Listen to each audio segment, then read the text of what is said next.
Service your existing car with us right now. And it's worth £500 off your next car.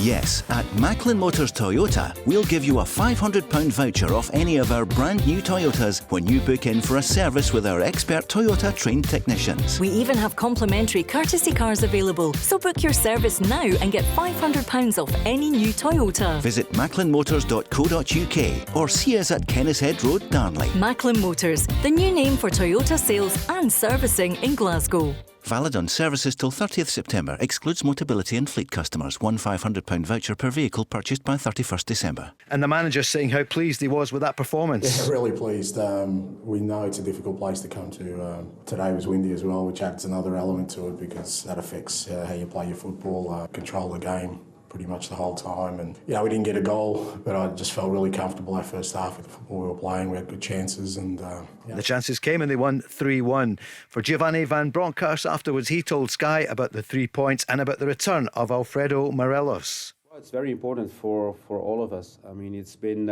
5 months ago since he last played a game for Rangers, so that's a really long time. You forget that sometimes, but he worked hard to be on the pitch today, and he will get stronger and stronger each game he's involved. So I'm really pleased with his first minutes. You also saw the reception of the fans, so it means a lot for all of us that he's in the squad at the moment. Kind of the romance of football, Barry. A big weekend, with the return of Morelos 5 months out, and then obviously through in Edinburgh 24 hours later, Martin Boyle. Yeah, in terms of Rangers, it was a major boost.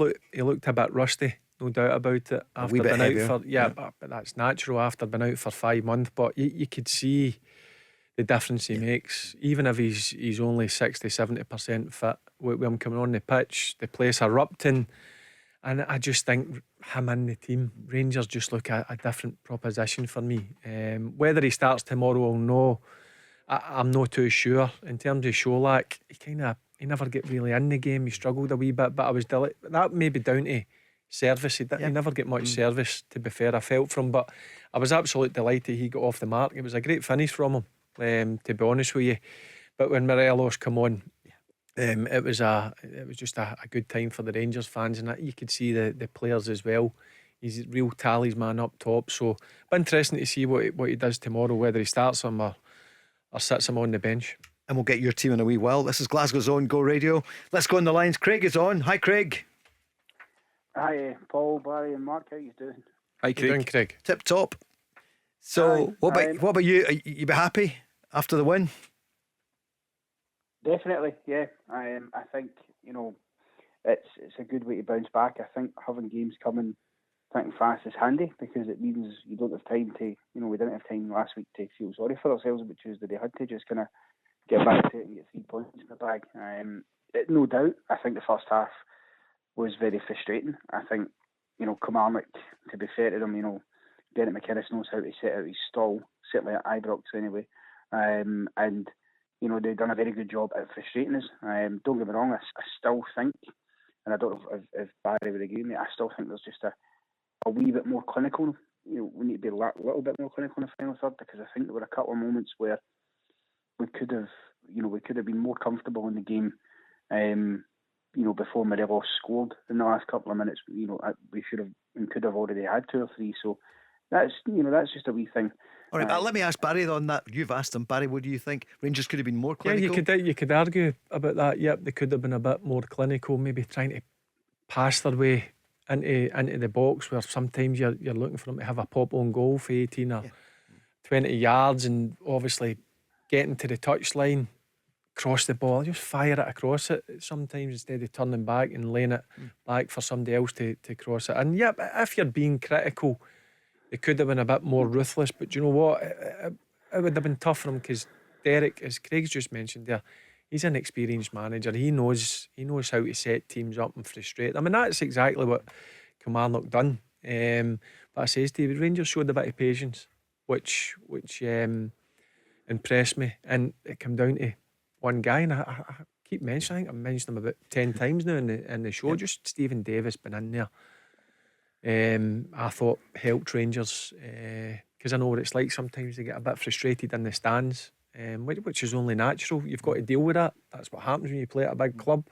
You've got to be man enough to get through that. But just with him being in there, made the difference for me. Craig, we should ask Barry his team for tomorrow night. What would your lineup be? And then we'll ask you what you think GVB will do if Kent's fit. If Kent's fit, Right, McLaughlin. He's for me. I don't think Gio's going to change his mind. No, He's sure. Yep. Rangers number one. I'll go a back four. Tav, Golson, Davis and Yilmaz. Stevie Davis and Lundstrom. Tillman, Arfield, Kent and Cholak up front. I would love to say Morelos. I just think it's a bit too early for Morelos to start, but having a guy of his quality on the bench, no doubt come half time or even 60 minutes he'll be on the pitch. Goes it again then. So Tavernier, Goldson, Ben Davies and Yilmaz. Yep. And then Stephen Davis, Lundstrom, of course, yeah. And Tillman will start on the right side, or Arfield they'll interchange a wee bit. Kent on the left side. If he wakes up tomorrow morning, hopefully he does, and he's injury free and pain free, he starts for me, because missing a week I don't think it'll make a difference, because he's done the full pre-season, he's played in every game, so his fitness will still be there, and I think he'll go with Big Sholak up front, because I just think, look, I would love to start Morelos, but if you'd ask my honest opinion, I just think it's a bit too soon. But just to have him sitting on that bench, ready to come on. And he will come on. Oh, 100% he'll come on. Hey, listen, don't be surprised if he throws him in. Don't be surprised. Mark, what do you make of Barry's lineup? Yeah, I mean, a couple of changes. I think there's what we don't know. I think is 3 positions outfield 10 is who's going to partner Goldson, one of the centre mid positions, and one of the 3 behind the main sort of striker. I think I would go. I think Giovanni will go whatever. McLaughlin in goals. I think that's a given now. Tavernier and Yilmaz as your 2 fullbacks. I'd go Goldson and Lundstrom as the 2 centre halves, and I'd have Steve Davis and Ryan Jack as my 2 centre mids. I'd have the pace of Matondo and Kent and either wing, and Tillman in behind Cholak. Would you, Matondo, even though he was so? Yeah, I just think that pace and Barry said, I think it's so important to go on the front foot tomorrow night. Don't be reckless, but you need to take the game, and you can't give Union a glimmer of hope. You can't allow them to settle, get their foot in the ball and start making passes, Paul, because otherwise they can hurt, they get comfortable. So you want to rattle them as quickly as possible. And Matondo, he wasn't great last week, he was poor, but so was probably 8 or 9 of them. But I just think that pace, and you've got to risk. You've got to risk. It's risk and reward tomorrow night. They have got to come out and go for them straight away, because if they do that, the crowd will just erupt. The crowd will get behind them. And as I said, Union SG, good team. Can they handle that sort of atmosphere? I'm unsure. It does. I think Giovanni really likes Scott Wright. You look at it, he likes. So I wouldn't rule out Scott Wright either. And he's a type as well that can go and get them. But sometimes you look at him, he seems to. I just think Scott Wright. Just see his experience. The late runs into the box, a bit of know-how again, because there's no many players like his movement. Like in Arfield, we spoke about it on Friday. David Turnbull, pretty similar to Arfield, making the late runs into the box. I just think with his quality, I would put him in. Look, again, there's a few positions up for grabs. That's the reason why you've got a big squad. But that's my team. That's the team that will go and hopefully get through into the next round. Craig, what do you reckon? What's your team? I would largely agree with Barry there with the guys. I think Morelos, it probably would be a bit too early for him to start. I wouldn't be against the idea of Sakala getting some game time, because I think he can be a real nuisance, and he's got a good bit of pace. And my thinking is, if we're getting to the sort of later stages of the game, there's 20 minutes, 25 minutes left, and we're looking at the bench, I think if you brought on, Sakala and Morelos, I think even together, with a tiring defence, if we've been battering them for a while, that can really have it. Because I felt we were really lacking that that energy in Belgium last week. Right, let's hear the manager, Craig, then I'll come straight back to you. Many times before, if you are playing in Europe, you cannot have an off night, because that will make it difficult for you in the whole tie. You know, the level we reached last week wasn't the level we normally reach, or we have to reach to be competitive this Champions League. Our performances and our standards needs to be on a high level tomorrow, because otherwise we have to be there to have a chance to go on to the next stage. And what about the strikers? Well, I mean, his presence is there for everyone to be seen. You know, the reception he got from the crowd. You know, we know his strength. We know he's capable of creating chances and creating goals, making goals. So for us, you know, that's a very positive thing. Compare it with the last, I think, 3 months of the season. We had to do all the games without one strike. It's always easier when you have, you know, strikers in the game, also on the bench, which we have now. We have a lot of competition in all areas of the pitch, also up front. That gives me more options, and you know, I'm really happy, you know, with the first goal of Fredo, but also from Antonio. And last Saturday, you know, we have to do is keep going, creating chances, and that's also needed for tomorrow when you have to break, you know, defensive blocks. Barry, what do you think about the suggestion that Sakala might feature? Yeah, I can see that. I think probably later on in the game, if Rangers have to go chasing, he can flip to a back three and go two up top. But I think he'll start with his normal kind of. For me, I just look at the four. Like, I think Davis, Lundstrom, Golson and Davis will be that box where he'll just let the fullbacks high and wide and loads of interchanging, because you need to take you need to be like caged animals. You need to come out and just go for them. No, they do. Yeah, sure. They do. It's £5 million. You've got PSV or Monaco. Yep. You've got to get through. Rangers are a club that have got to be in the Champions League, so you've got to throw every single thing you can at them. And then I think you'll have a couple of things up your sleeve. If it's 1-0, can I flip it to go a front two? Just what Craig says. Can I go with Sakala, with Morelos? Can you go keep Sholak on and put Morelos up top with him? Can you bring Matondo on, or when Matondo start? That's the thing. There's options. There is options, but listen, it's a risk. You've got to just go for them. You've got to make sure you just go for them and get that win. I like that suggestion. Risk and reward, Craig. That you need to go for it. Yeah.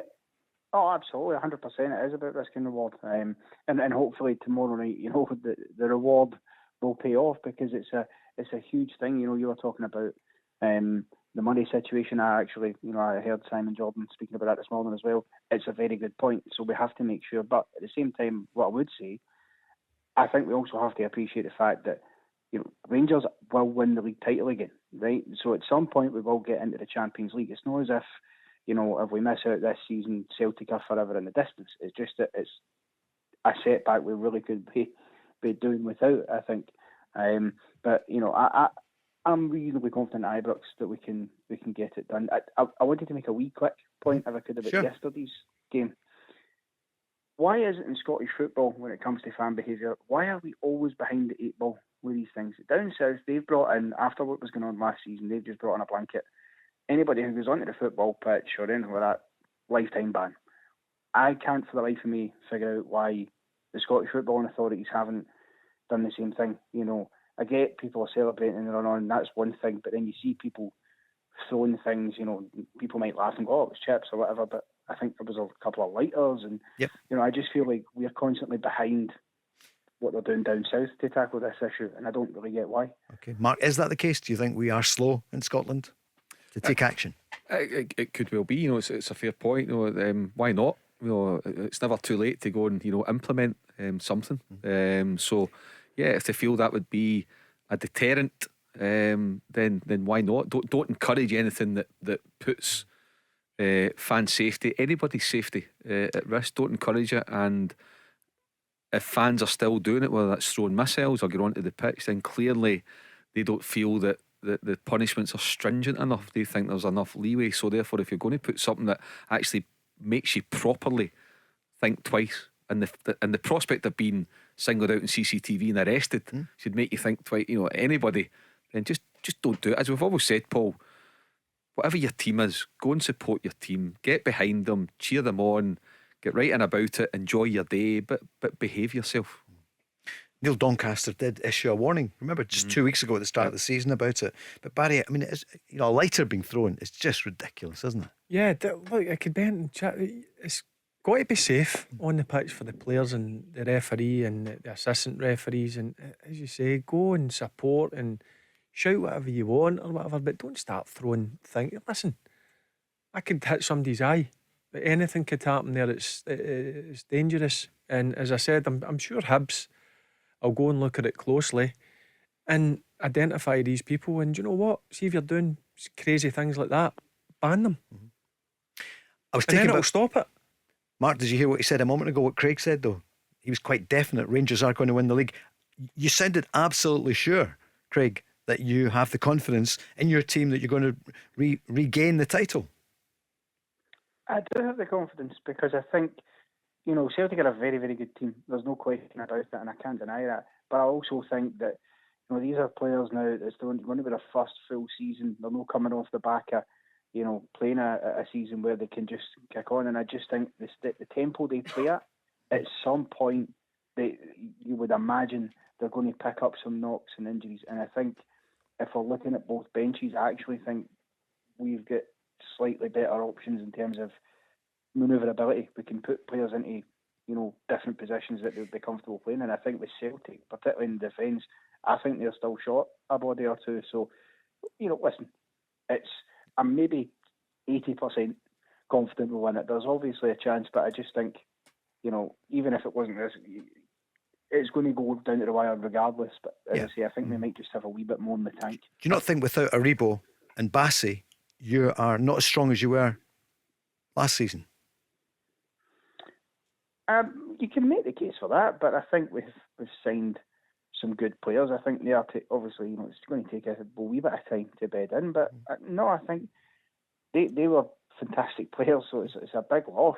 But at the same time, that's what the kind of club we need to be, and we need to be able to keep our momentum going. Even when we lose these players, it's about can we replace them, can we bring them in. That's why I think the one thing Gio has to do, and it kind of touches back on the Sakala thing, I think he has to communicate better with these players. I mean, Sakala in the paper the other week was saying that he's not even spoke to Van Bronckhorst about what his situation is. So he needs to be definitive and make sure we get the right players in the door and we're keeping the right players.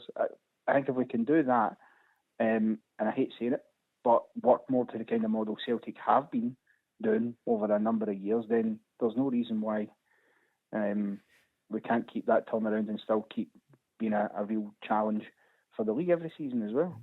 I think obviously you're right, Kate. I think probably 95% of Rangers fans would think that the Rangers are going to win the league this season, and the same with the Celtic fans. You think because there's every reason to be optimistic at this stage. As you say, both get very good squads. I would disagree in your point about the Celtic squad. I don't think at the moment. I think they're fine, but I would assess it in September the first, Craig, because a lot can happen in the next 3 weeks. That's where you get a real clear picture of where the squads are, and obviously 48 hours after that you've got the first Old Firm game of the season at Celtic Park, which I think is game number 6 in the league campaign. So yeah, right now I think if the window to close tonight and both managers go with exactly what they have now, I don't think they'd be disappointed. But there's 3 weeks to go. As we mentioned at the start of this programme, if Rangers get into the Champions League, it gives them fantastic flexibility to go and do something positive. If they don't, then you need to wait and see what might happen. And for Celtic, they've got a certainty of where they are financially and what they can do in the next 3 weeks. And I'm sure if Ange Postecoglou went to his board and asked them to push the boat out on somebody for whatever position he really thinks that there's a guy out there, then I think Celtic would go and do that for the right guy. And Barry, for Rangers, you confident they'll push the boat out? More signings if they can get through? Yep, 100%. Yep. Look, in an ideal world, I would have loved to have kept Bassey and Aribo. But listen, we know what's going to happen. If you produce the goods up here, big money comes in. That's just the way it's going to be. Time will tell in terms of Davis. He's only played 20 or so minutes, but he's a good time at Preston. He's went to Liverpool. By all accounts, he's a very good player. I've not seen him play enough. Are you surprised he hasn't played more? Yeah, I was adamant he was going to start the game on Saturday. And Tillman, I do think he could be a real good direct replacement for Aribo. Pretty similar, strong on the ball, good awareness round about him. I do think Rangers have got a cracker there. But look, the main thing is making sure they get into that Champions League and getting the finances to go and give the squad even a bigger jolt than it has already with the players coming in. This is massive. Craig, finally, before we go to the break, scoreline tomorrow night. Are you going to do it? I think so. I think it will be 3-0 after extra time. It's going to be some night. Thanks, Craig. The Go Radio Football Show with MacklinMotors.com, representing some of the biggest motoring manufacturers across Scotland. Let's go! Paul Cooney here in the company of the legend Barry Ferguson, former Rangers, Blackburn Rovers, Birmingham City, Blackpool, Scotland, and now one of the legends. You played early in the summer and the springtime, Barry. Looking more games coming up this year? No, I don't think there's anything left. Maybe next year there'll be 1 or 2 games. But listen, they're great days. It's brilliant to meet up with the guys again, and get on the pitch and kick the ball about. Spoke to some of the guys at Air Races at the weekend. It was a great day. Thank you, David Brown, for looking after us there. And they enjoyed it. They were there watching you at Braehead just a couple of months ago. Mark, top pundit in the business, Mark Guidi, is with us. And Mark, at the weekend, looking to the Championship over some of the scorelines. He's like, where is he going? I was going to ask if you had any winners. Did you have any winners, Paul? No, I was just one, but I'm not good. Oh, it was great. Great to see at Hamilton. I have to declare an interest there. It just worries me. See, when you come off the news, you don't know what you're going to say, do you? The worry is I don't know either. So there was nothing outstanding really in the Championship. Championship. We started off obviously Ayr winning 3-2. Again, obviously, Friday night was an exception, and Queen's Park throwing away a 2-goal lead. But again, and I noticed that a number of times last season, it was the same again Saturday afternoon with the 4 games. Really low scoring games, not a lot of goals in that Championship. You know, they're always very, very tight. A good win for Morton. Well spotted. I couldn't actually identify the biggest story. You're right, that was a good win, 1-0 against Cove Rangers. Are still, they look as if they're going to have themselves in the mix again. Although they're keeping clean sheets, but they're not really scoring yet. But in Partick Thistle, having such a great result up at Dundee the previous week, and then dropping points at home to Hamilton. Crowd of nearly 3,000 there, so that was decent. Hard league I think it was going to be a tight one. Dundee getting a win. And they needed it, didn't they? They won it with overs. I mean, what a result it was for Partick. First game of the season, going up to Dens, because they'll be one of the favourites. But I think it's going to come down to 3 or 4 teams are going to fight it out. And the first division, Airdrie at the top, they were 6 points, so they are maximum, along with Dunfermline. Good start for them. And in the second division, Bonnyrigg Rose at the top, Barry, after the first 2 games, 6 points, along with Dumbarton. Great start for the Rose. Don't be surprised if they're in the mix, Bonnyrigg. Why? Simple fact is, Robbie Horn, who's the manager there, has kept the nucleus of the team the last 3 or 4 years, and obviously get through. It's a tough league to get out of the Lone League, because you've obviously got the playoffs, got to go Highland, then you've got to go obviously who's bottom in the league and League 2, and they absolute thump Cowdenbeath and deserve to get into League 2. So don't be surprised if they're in the mix come the end of the season, Bonnyrigg. That's why I asked you. You know your stuff, and you did it, of course, with Kelty Hearts. You lost out the year before, and then because of the way that it was worked out with the authorities. But then you beat Brecon. That was a sore one for Falkirk, wasn't it? I saw that. Airdrie, big surprise. And that was it. Rhys McKay, was he 29 years old or something? He's player manager. You think, wow, good luck to a kid at 29 doing something like that. And what about in England? Some surprises. Liverpool dropping points 2-2 at Fulham. And well done Fulham coming up. Man United, maybe not a surprise, terrible result. I watched the game. That was a hard watch. Hard watch. Brighton, don't take it away with Brighton. Brighton thoroughly deserved the win, but it's just the same Man United as last year and the season before. I just can't see Man United challenging for the next. That's a big rebuild there. Next 2 or 3 years, I think the fans just need to settle for getting in, maybe even creeping into the top 6. I'm unsure whether they're good enough to do that. And yet Ten Hag, look at the credentials he comes with from Ajax. But are they going to give him time? They'll need to eventually give somebody time. You look, they've tried Mourinho, they've tried Van Gaal, they've tried Davy Moyes, they've tried Ole Gunnar Solskjaer. So you look at, I think he's the 6th manager since Sir Alex left in the summer of 2013. Only 9 years. But you look at them, you look at yesterday's evidence, and credit to Brighton, but they're probably still They're a soft 7, touch, 8, 9 play a shot. Goalie's really good. Bruno Fernandes is really good. He signed a couple of players, but you know, where's the 20 goal? Where's your 20 goal striker? Where is he? Where's your world class? Where's your Virgil van Dijk? Mind you, where are those guys? They're to be honest, they're miles off it. I think they're miles off it, Man United. That's what you've got to make sure that you're at your strongest, right through the spine. Centre backs, central midfielders, centre forward, as you just says, 20 plus goals a season. Man United need to go out and spend an absolute fortune to get that, but that takes time, that takes money. I think they're going to struggle this year, Man United. Can we revise our predictions from Friday night? Who is going to catch Man City and Erling Haaland? Barry, what a debut. What can you say? I actually got a bit of stick last week. What's the cup? The Charity Shield. He missed a chance, but yesterday, pace him, strength, power. He just makes that Man City team, and obviously gets a penalty, strikes a penalty away easily, and then the second goal, a great ball for De Bruyne, and then just the way he moves his body around to slot it past the goalkeeper. £51 million. That's all he costs. I know, it's credible, isn't it? I'm saying all he costs, but half of Jack Grealish. But you see some of the money that's gone down there. That's an absolute snap, and he's only just turned 22. Yeah. Phenomenal, isn't it? I don't know how they did that business. But they're a joy to watch. Yeah. Are they going to win the Champions League? I know it's very early just now, but you asking me? I'm asking. Yeah, I think it'll be this year. Yep.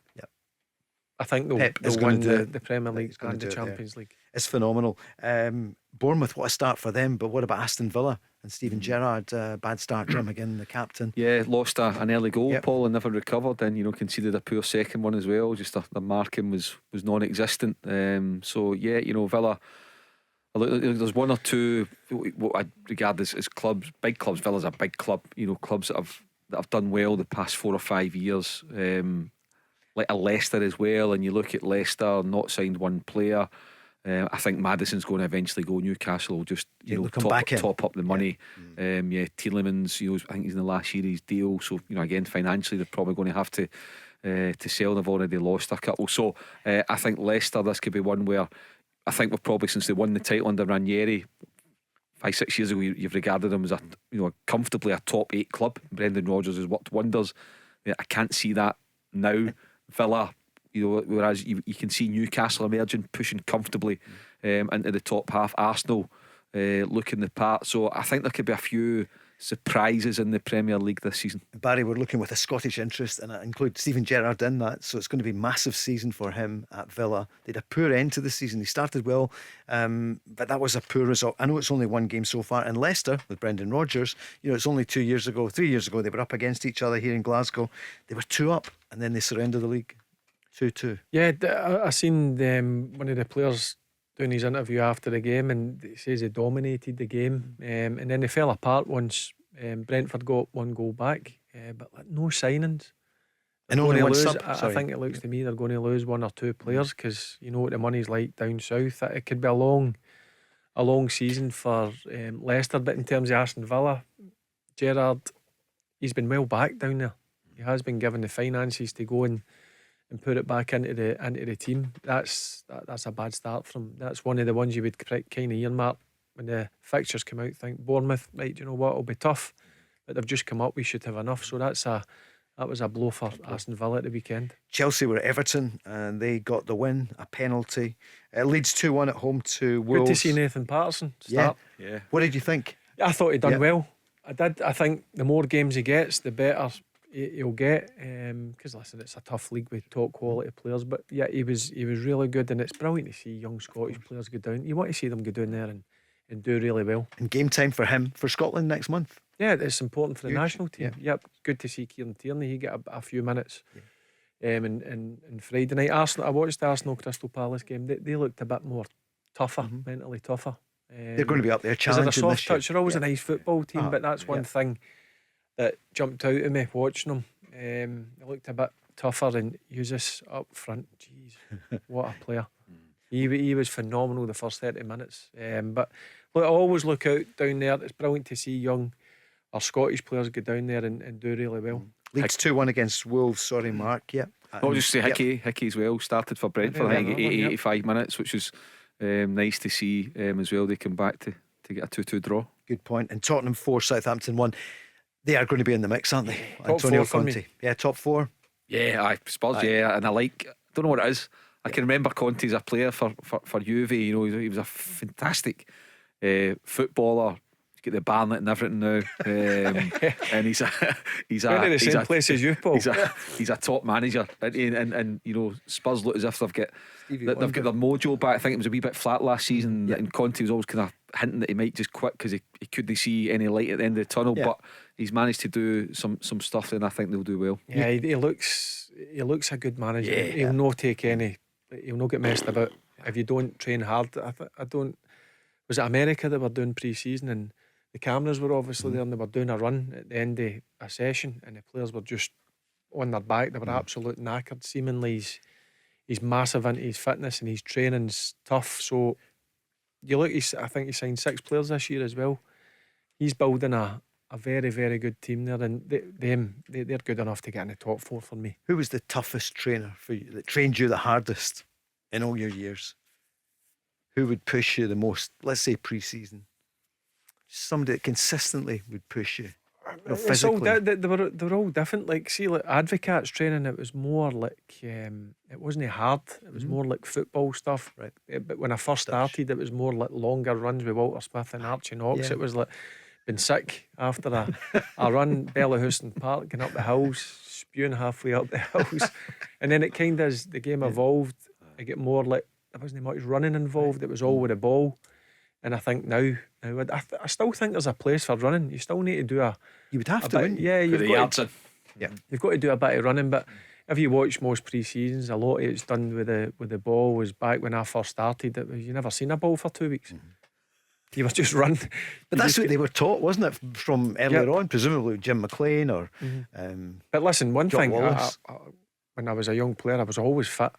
That's one thing. It got you fit, but you were sick at least 3 or 4 times within that 2 weeks. Newcastle 2, Nottingham Forest 0. What I want to ask you about that one is, what about the corner kick? Forest up in the top. Did you see it? It's strange. Right, Mark. I couldn't believe Barry, it. can you describe it? So it's a corner kick for Nottingham Forest. They've got nobody in the box.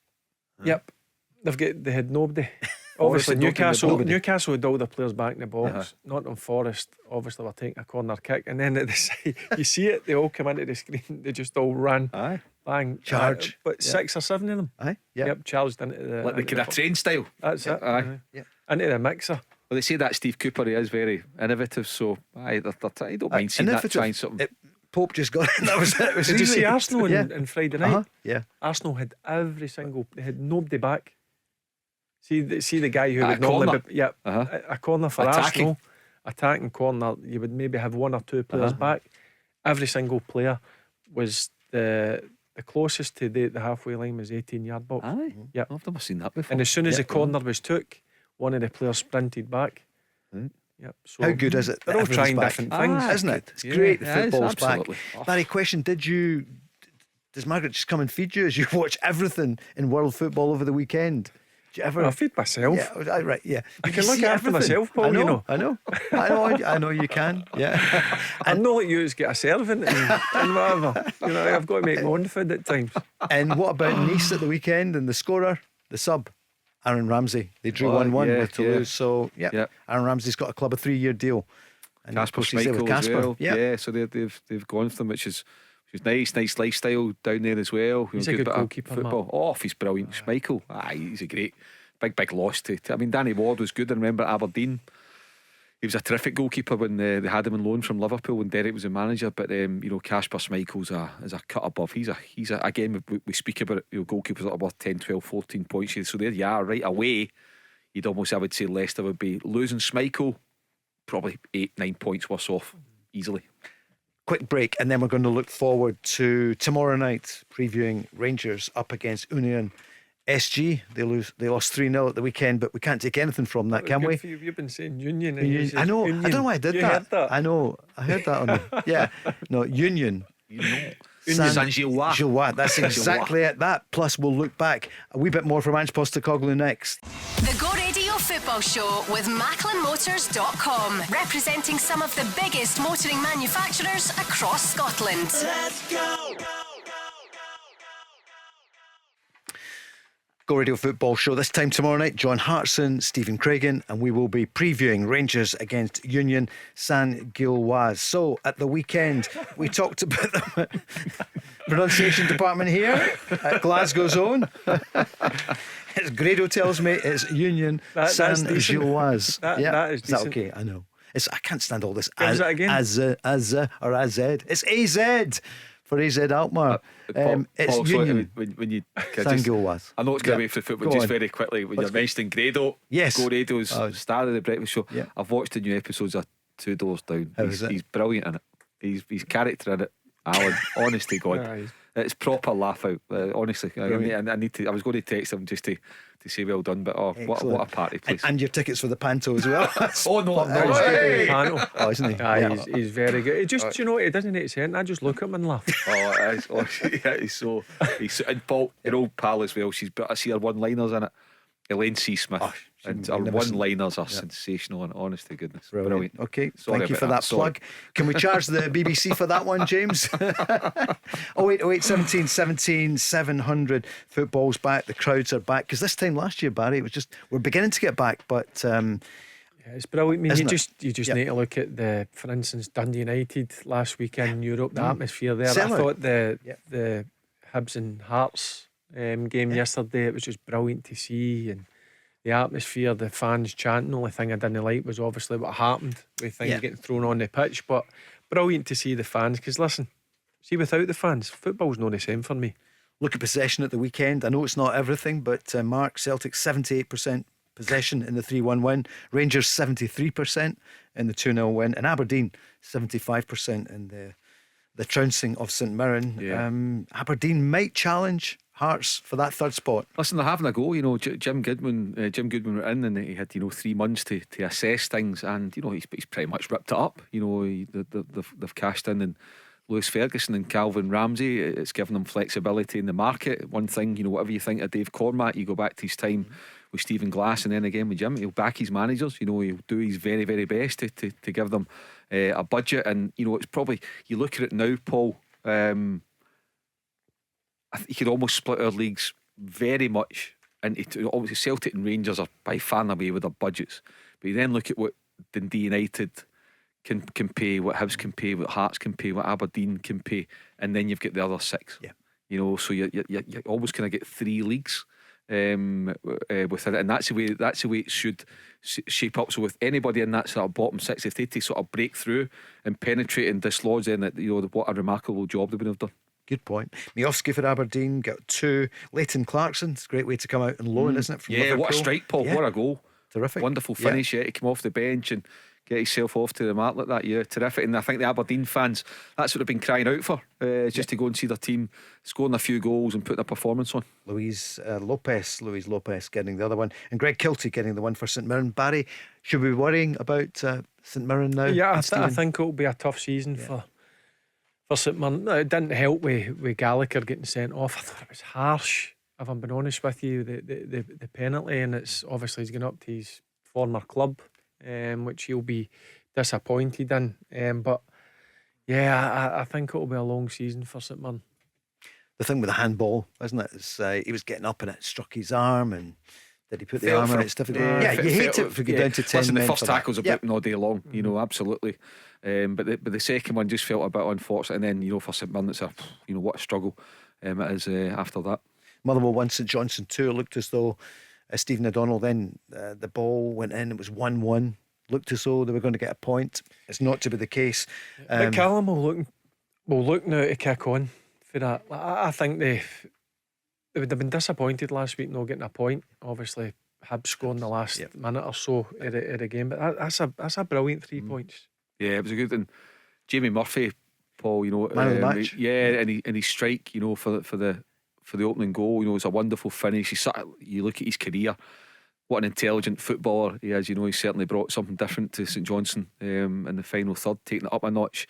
And at the back as well, you know, Ryan McGowan, been a good find, and Alex Mitchell, 20-year-old on loan from Millwall. You know, really looks the part. And what about that youngster Stevie May? Stevie May, yeah. You know, coming off the bench, and you know, a nice wee knockdown from Graham Carey, and then it went. You know, and I think over the 90 minutes, I think St Johnstone deserved it. They want to kick on. They will. That was Turning it was point. it was a tough season for St John. Look, Callum, I'll be honest, they struggled last year. It was a real tough one for them. But listen, they done what they had to do and make sure they secured their Premiership status. And this year they'll look to get away from that kind of bottom one or two. Because if you look at their squad, there is good players in the St Johnstone squad. And look, Callum's a good manager. We'll go back to the big two in a moment. Just before that though, Barry, what about Livy? They started well last weekend. They gave us the first goal of the new season, and Big Nubley was involved in their goal from Montano yesterday, winning great strike. at Dundee United, wasn't it? Great strike, 25 yards. I think Livingston will be okay this year. After seeing them in the flesh last week, I was impressed defensively how they're set up, but also they've got good players, and as you just mentioned there, Nubley up top. To keep him fit, he's a real handful. Yes. I tell you what, I loved his not only the way he holds the ball up a bit, but his weight of pass when he put his boy through, his teammate through. Just a lovely weight of pass, split the defence wide up. The boy should have scored, but you know, I thought that was good as well, because sometimes you're not sure what could have, you know, weight of touch he's got, but that was lovely too. I mean, you look at the 6 months he had at Arbroath. He was brilliant for Arbroath, and look, if he keeps that sort of form up, he's going to be a real menace. How was the hospitality last weekend? It was good. Good. Yeah, it was good. Yeah, You could go around all the grounds and assess, you know, how you get treated when you're a VIP turning up at the football grounds. Yeah, come on, VIP. Does David Martindale do that as well? Because he runs that club, doesn't he? I remember he came on the show with us last year. Yeah, and do you know what? See, looking at his squad, he's made a few signings. And as I said to you, I mean, watching him on the touchline, he's a madman on that touchline. He was going off his head, and I felt for him, because there was a bit. Did you know, see in the press about they never against Rangers or whatever? You could see his team gave him everything against Rangers. Just with Rangers making the substitutions made a difference. But one thing about it, Livingston never laid down. They gave it everything they had. Mark, looking at Celtic then, that could have been difficult at Dingwall. 3-1 win, left it kind of a bit late, but they never give up. Yeah, win's a win, and it was difficult. You know, credit to Ross County, they get back into the game at one each. Joe Hart's had to make I can't remember if it was 1 each or 2-1, but he's made a brilliant save to his left hand side. So yeah, it was difficult, as Ange Postecoglou said it was going to be, but his players responded. You know, that's Holtby Aberdeen, which can always be a tricky one when you're unfurling the flag. 2-0 away to Ross County, absolutely a tricky one, and they've got it. So that's all you can ask, Paul. You've just got to just go and win your games. Whatever's put in front of you, you find a way to go and win a game, because every team, you look at it, Barry's saying about Davy Martindale at Livingston the week before against Rangers, they take the lead against them, Rangers get a winning goal, the Livy goalie should save it. But we've got some really good managers and coaches at all the clubs, and they know and they will make it difficult for Celtic and Rangers, particularly on their own patch, when Celtic and Rangers need to go on their travels, whether it's Robbie Nielsen, whether it's Jim Goodwin, whether it's Jack Ross, whether it's Callum Davidson. You know, these guys all know their stuff, and they will make it really difficult for Celtic and Rangers this season. It's going to go all the way, Barry, isn't it? You'd expect Celtic this weekend going to Kilmarnock, but to go with great confidence. Yeah, and I would fully expect Celtic to win the game, but you're going down there, artificial surface. I'll probably be sun shining. I'm 100% sure that Kilmarnock won't water it. That's right, yeah. So they want to make it as tough as possible. What Livingston done against Rangers. These are the things, these are the obstacles you need to come up against, and these are the tough places you need to go. And look, if you want to be champions, you need to find a way at these places, because as Mark says, they'll make it tough. And they've got some good players, because if you're not on it, if you're not concentrated, they have got players at Kilmarnock, at your Hearts, at your Hibs, at your Dundee Uniteds and Aberdeens, that if you're off it for a split second, they can punish you. Rangers will face St Johnstone, but before that, this time tomorrow night, we'll be getting ready for Rangers against Union. It'd be hard to believe they go into this 2 goals down. But Barry, I was taken by what you said last Tuesday night, Wednesday, just afterwards. It could have been worse. It could have been worse. So flying back on that Tuesday night, I would be thinking we get away with one there. That could have been 3 or 4. Big John McLaughlin making a brilliant save. Tavernier clearing one off the line. Look, it was never a penalty, but do you know what? We've not got they never had VAR there, so the referee made a ridiculous decision in giving it. But if I'm being honest, Rangers never deserved anything out of the game, and as I said, they get away with one there. So tomorrow night, this is it'll take big mentalities, and they need to produce a top performance if they want to go into the next round against either PSV or Monaco. Here is the manager. Very important, because you want to stay in the Champions League for the next round as well, to be able to qualify for the group stages. We're in it. First game wasn't the result we wanted. We have a home game tomorrow where we can all change it. My objective and my desire is to still be in Champions League next week. And the latest on the fitness? Yeah, well, Ryan had today. He did some parts of the training. He joined us. So we have to assess him tomorrow if he's fit enough to start or even get minutes tomorrow. Morelos, of course, has been a little bit longer with us training. Had also had his first game on Saturday, first minutes again for the season. Yeah, he's there to take part in the game. If it's from the start, we just also have to assess him tomorrow. But once the whistle goes, we are ready. Mark?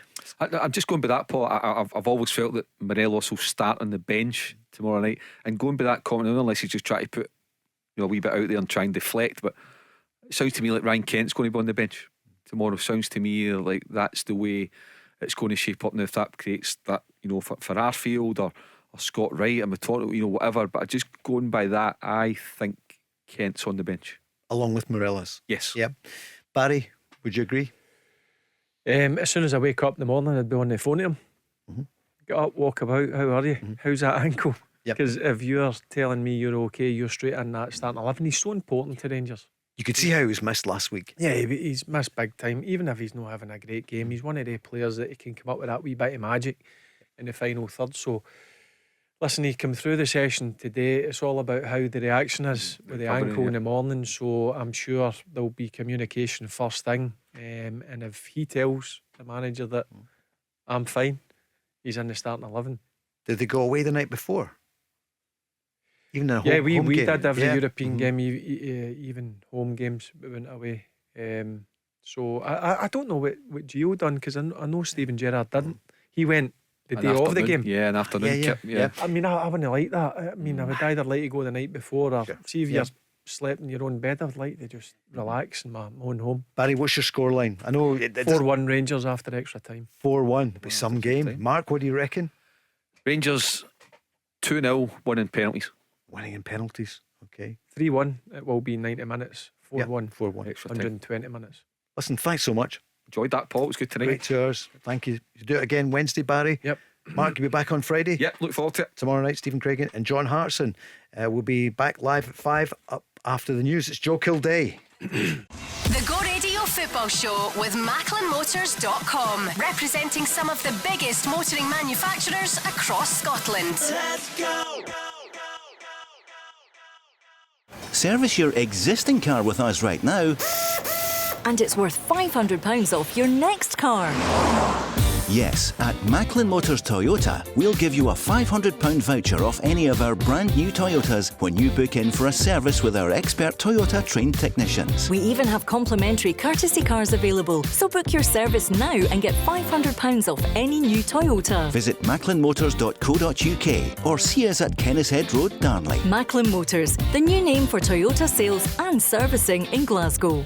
Valid on services till 30th September. Excludes Motability and fleet customers. One £500 voucher per vehicle purchased by 31st December.